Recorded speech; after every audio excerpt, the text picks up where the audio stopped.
The reason you have self-bias is because you have a survival agenda, because you're a living organism, you need to survive as a finite thing, as whatever you believe that you are that needs to be survived and defended.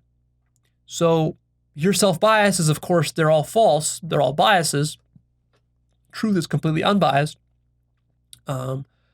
So you're sort of operating from a position of bias and falsehood, and therefore your mind needs to close off to defend those self-biases from what? From an assault from the outside by truth.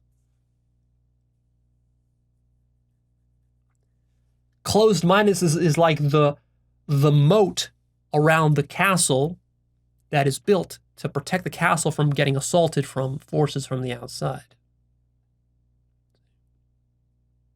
Otherwise, the castle would be destroyed.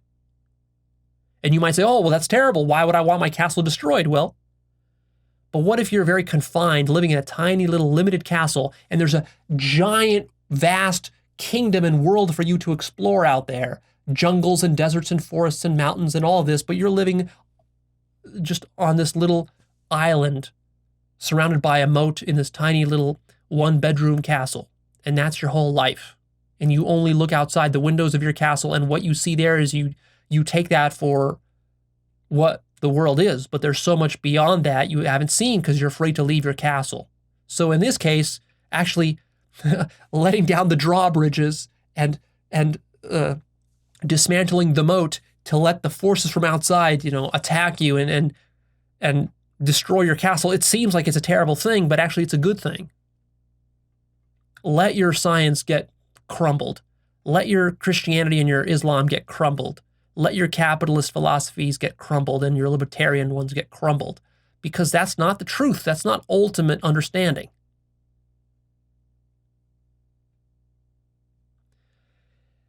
See, all worldviews are self-biased, and they all serve some survival function.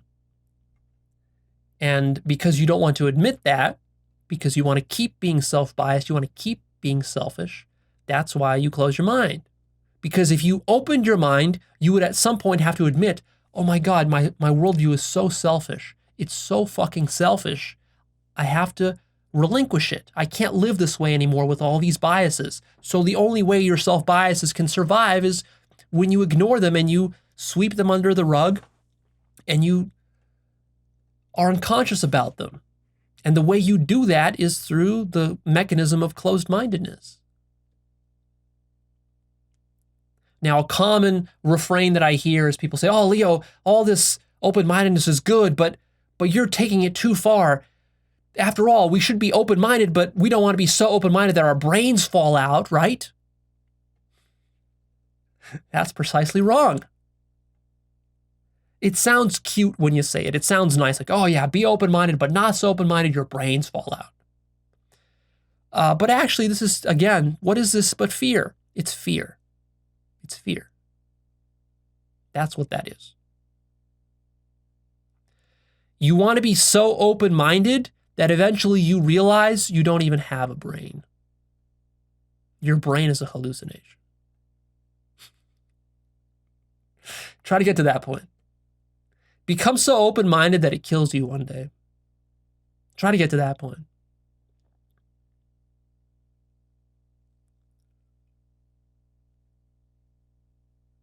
Become so open-minded you have nothing left to defend intellectually.